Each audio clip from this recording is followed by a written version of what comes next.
은퇴하신 목사님들 모임에 설교할 기회가 있었습니다.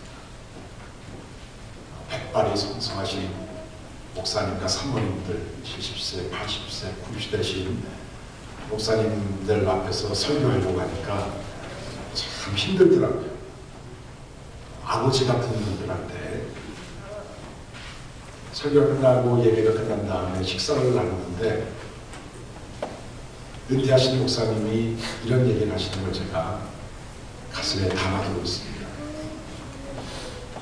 바로 옆자리에 앉으셨는데, 아버님, 목회하시면서 뭐가 제일 좋았고 또 목회하면서 뭐가 제일 후회가 되세요? 그랬더니 제일 기쁜 때는 진짜 변화되지 않을 것 같은 사람이 변화되는 모습 보고 가장 기뻤노라고. 아, 저 사람 안 변할 거야. 그런데 변화되는 거예요.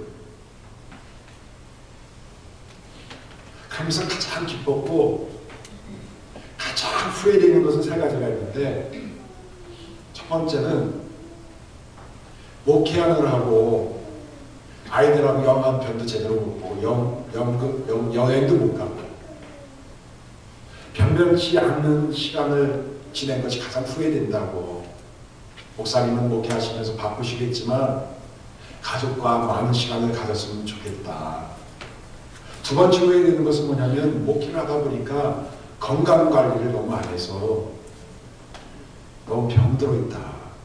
목사님 지금이라도 늦지 않았으니까 열심히 운동하고 너무 무리하지 마세요. 목사님 혼자 다 세계복음 하는 거 아니잖아요. 그러고 나서 세 번째 하시는 얘기가 있어요. 내가 가장 후회되고 참 창피한 것은 뭐냐면, 목회하면서 너무 말이 많았다. 너무 말이 많았다. 이 말 많은 거에 대한 후회를 아버님 같은 목사님이 저한테 전달해 주셨어요. 여러분이 이 땅에 살면서 후회할 것이 많이 있지만 모든 공통의 사람도 후회하는 것이 뭐냐면, 말을 해놓고 후회할 때가 많아요.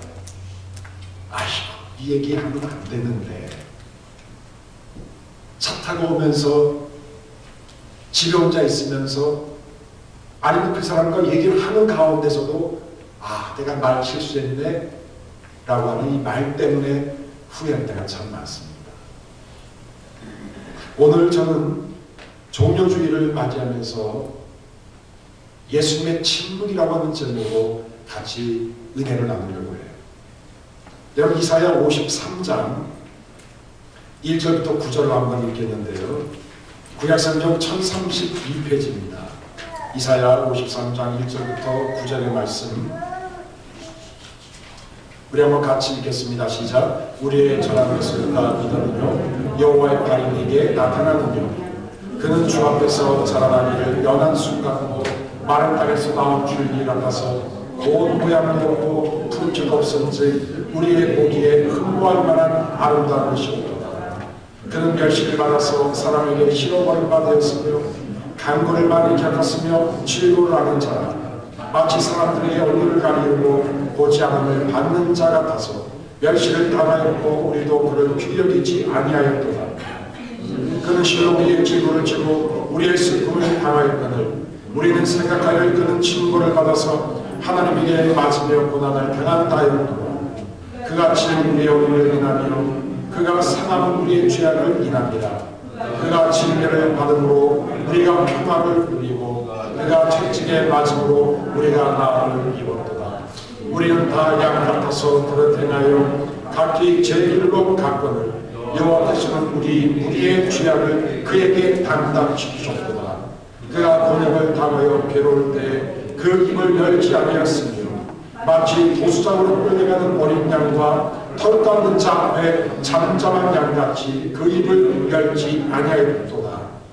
그가 곤욕과 신문을 당하고 끌려갔으니 그 세대 중에서 누가 생각하기를 그가 산자의 땅에서 끊어지는 마땅히 형벌받을 내 백성의 허물을 인함이라 하였으리요.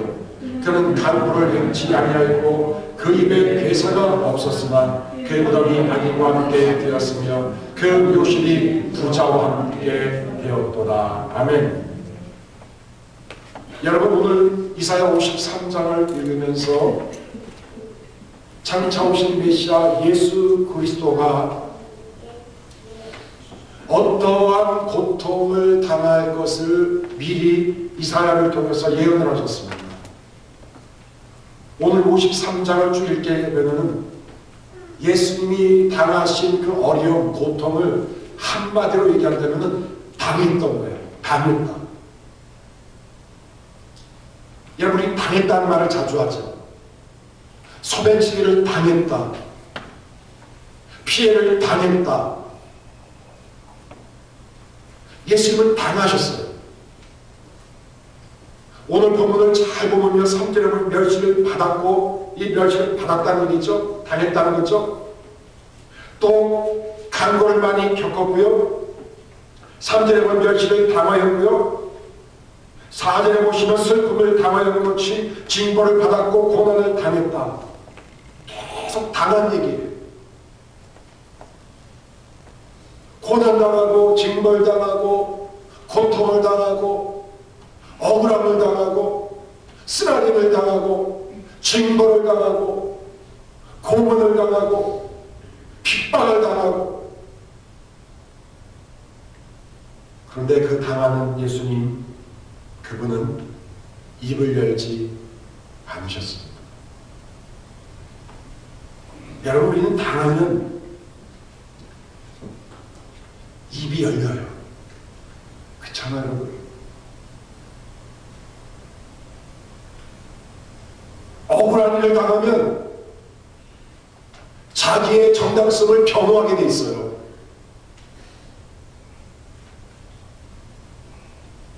나에게 피해를 끼치는 사람이 있다면 가해자한테 따끔한 일식을 넣어야지 직성이 풀리는 것이 이게 인간의 모습이에요. 당한 만큼 돌려주는 것이 아니라 당한 이상 돌려줘야 되는 것이 우리 인간의 습성이고 죄악의 모습이라는 거예요. 내 예수님은 당하고 당하고 또 당하고 십자가 죽기까지 당했는데 그분은 도수장에 끌려가는 한 마리의 어린 양처럼 입을 열지 아니했다.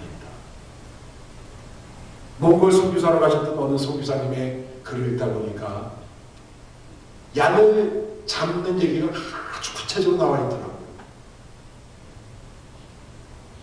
양을 잡으려고 도수장으로 끌려가게 되면 그냥 끌려온대요. 눈만 멍뚱멍뚱하고 그냥 끌려온대요.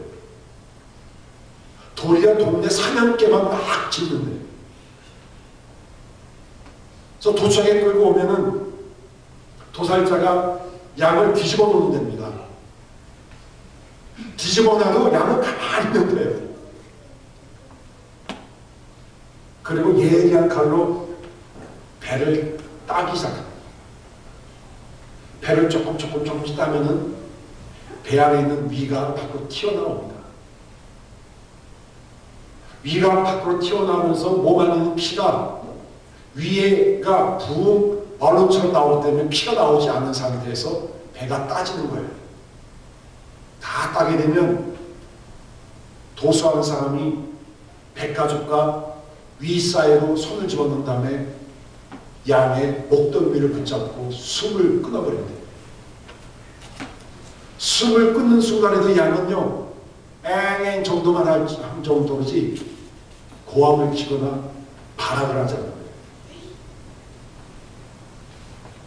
여러분, 이 도수장에 끌려가서 죽는 어린 양의 그 이미지와 예수님이 십자가 위에서 온갖 고문과 온갖 핍박과 모욕을 당하는 순간에도 한마디의 말도 열지 않고 다만 7마디의 말씀만 하셨고 입을 열지 않았다고는 이사야가 말했던 그 이미지와 탁 맞아 떨어지지 않습니까?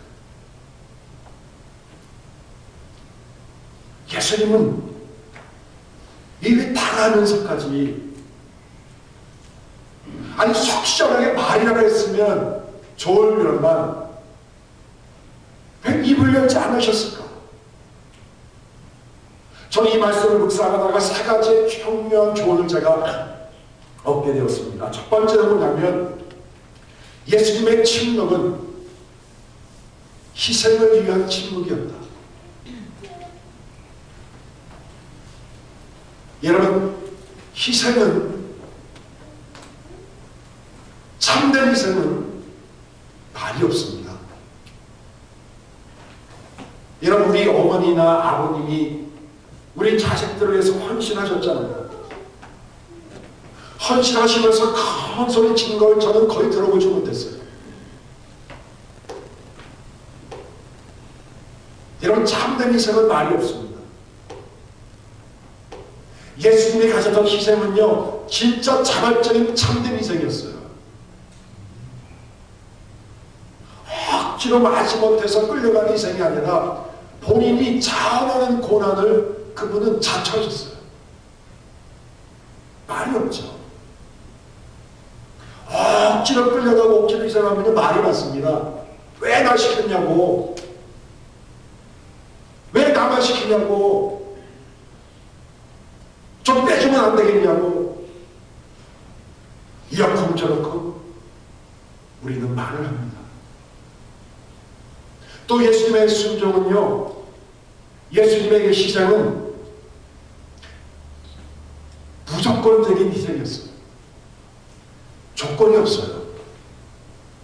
오늘 본문에 보면 예수님은 당하셨는데 누구 때문에 당하셨느냐? 8절에 보시면 우리의 죄악, 죄인 때문에 당하셨어요.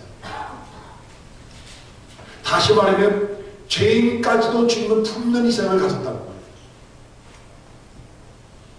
우리는 희생을 하는데 조건을 달고 희생을 합니다. 뭐뭐 해주면 내가 희생하겠다. 이런 컨디션이 나한테 맞아 떨어지면, 내 조건에 맞으면, 내 상황에 맞으면 내가 희생하겠다. 예수님은 무조건적이에요. 여러분, 무조건적으로 희생하는 사람은 말이 없습니다. 알아주던 몰라주던 희생 자체가 목적이니까, 희생하는 것이 기쁨이니까, 희생하는 것이 자기의 사명인 걸 알고 있기 때문에 자발적인 순종, 무조건적인 순종하는 자는 말이 없습니다. 더 나아가서 예수님이 하셨던 이 희생은 겸손한 희생이에요. 만용이 아니에요.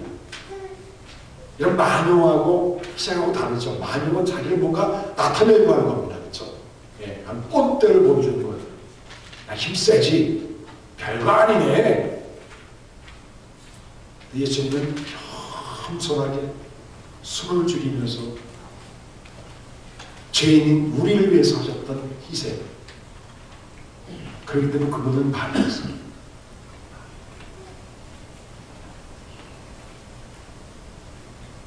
여기 이웃교회 얘기예요. 주중에 뭐 예배가 없었답니다.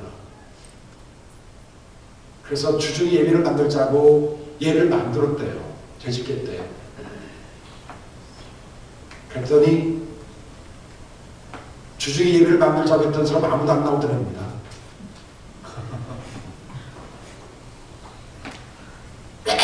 교회가 주중에 예배를 안 드리냐, 핏대를 속여서 얘기했던 사람 안 나오고 엉뚱한 사람들만 몇 명 나오더래요. 여러분, 진짜 우리가 주님을 희생한다면 핏대를 세울 것도 없어요. 왜 당신은 희생을 안 합니까? 왜 나만 희생합니까? 할 것도 없어요. 눈치 볼 것도 없어요. 묵묵히 내 할 일을 하는 것이 참된 희생입니다. 전 목회하면서 그런 많이 경험해요. 진짜 희생하는 사람은요, 교회에서 말이 없어요. 그런데 별로 희생하지 않은 사람들이 많이 많아요. 예수님의 희생이 진짜 희생이에요. 왜 희생한다는 말이 없기 때문에. 자, 일부 예배 때 말씀드렸다시피 제가 아는 목사님 얘기예요. 그 교회는 장로님 몇 분 계시는데 장로님 중에 돈이 많은 분이 있더라고요. 이분이 믿음까지 좋아요. 교회 모든 예산을 이 장로님이 거의 짊어지고 하는 장로님. 어려운 데는 막 내고 하는 진짜 귀한 장로님인데 목사님 뭘 하고 싶은 것이 있었는데 장로님들의 의견이 좀 갈리는 것 같더래요. 그래서 당회하기 전에 장로님을 찾아가서 장로님, 제가 일을 하고 싶은데 장로님이 당회에 들어가시면 좀 말씀 좀 해주시면 다른 분이 따라오지 않겠습니까? 라고 부탁했더니 장로님이 이런 얘기를 하더랍니다. 목사님, 저는 말할 수가 없습니다. 저는 말할 수가 없습니다. 그 말을 듣고 목사님이 아차했대요. 여러분, 헌금 많이 한 사람이, 소위 교회 시설을 많이 하는 사람이 뭘 얘기하게 되는 사람들이 아이, 돈 좀 있다니까 자기가 살살 얼마나 잘 살고 자기가 배움 얼마나 잘 배웠어, 이런 얘기를 듣기 쉬워요. 그렇기 때문에 진짜 희생하는 사람은 말을 할 수가 없습니다. 거짓을 행하는 사람이 말이 많지 이의를 제기할 수가 있어요. 예수님의 침묵은 희생을 위한 침묵이었습니다. 두 번째 예수님의 희생, 이 침묵은 순종을 위한 침묵이었습니다. 예수님이 땅에 오셔서 십자가에 돌아가신 이유는 딱 한 가지예요. 예수님이 왜 고난당하셨나요? 왜 예수님이 십자가에 돌아가셔야만 됩니까?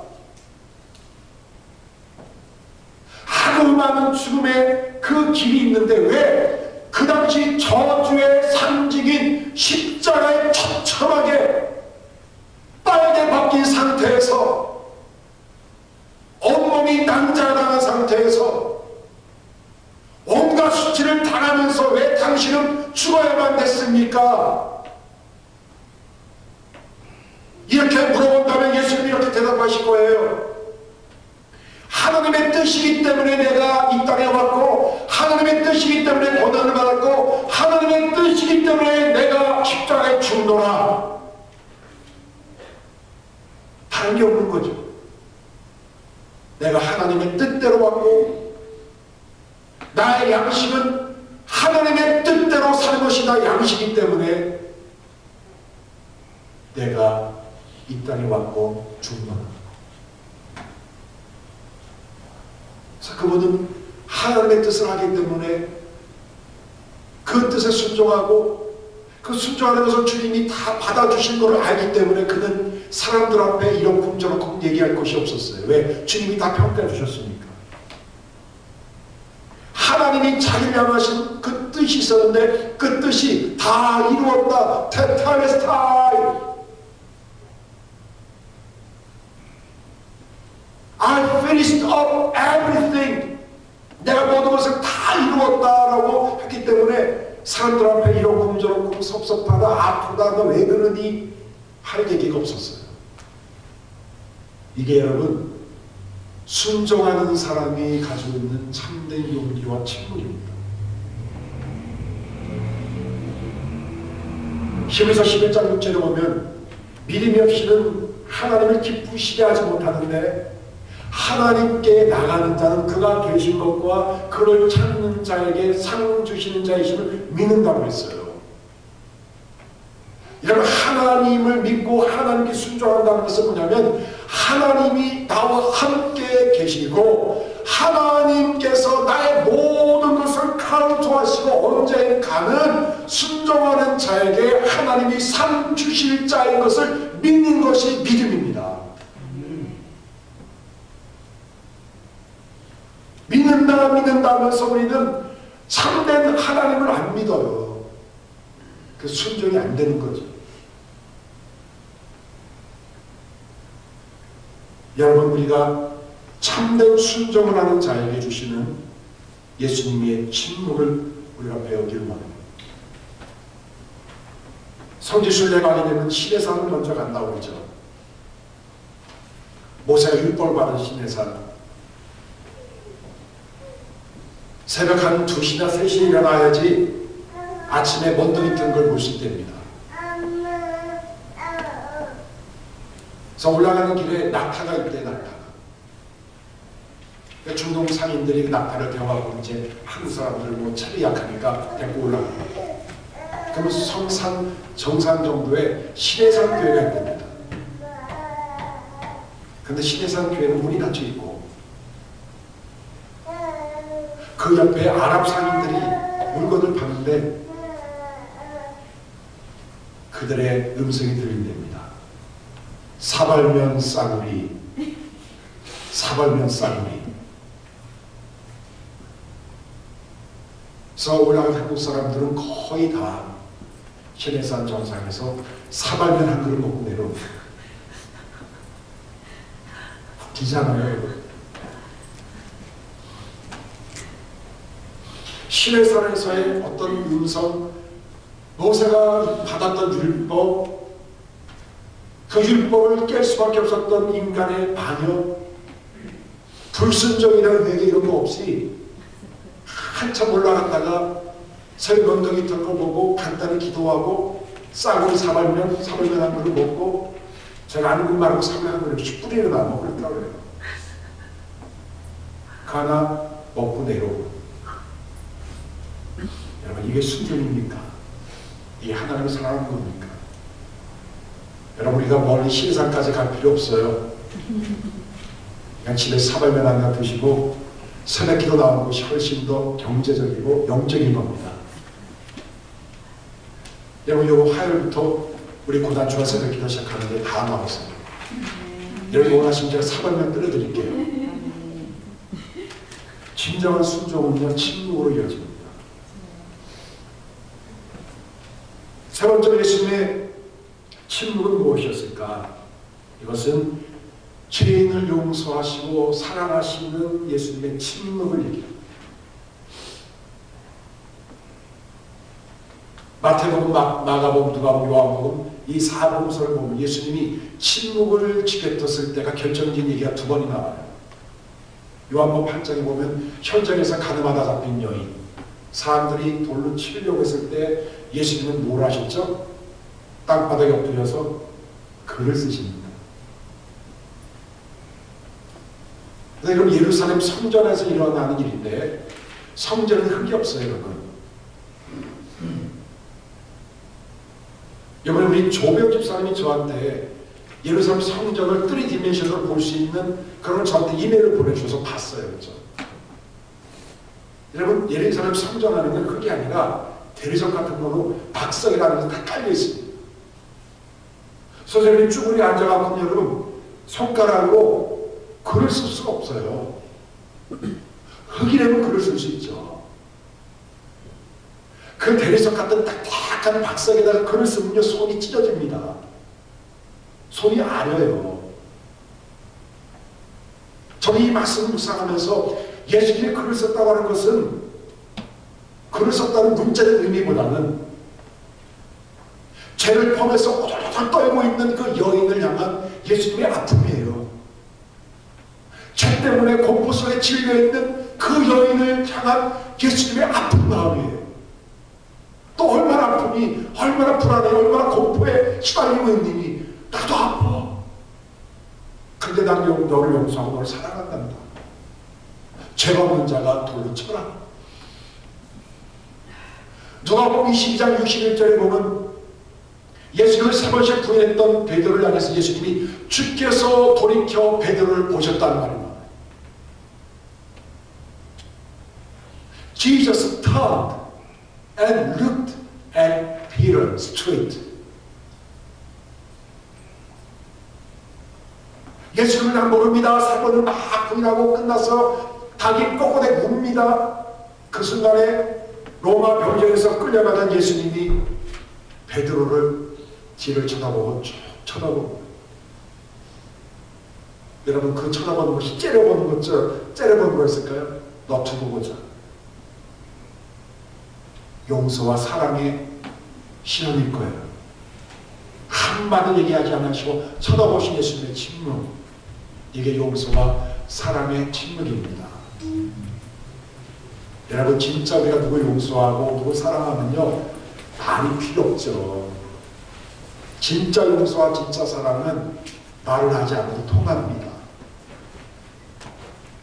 내가 집사님 사랑해요 해도요, 그 사랑한다는 말을 통해, 행동을 통해 우리는 마음을 읽어요. 이 사람 거짓말하고 있구나.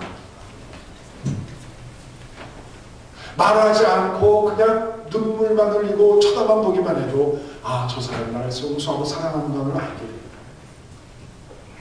이게 예수님의 사랑과 용서의 침묵입니다.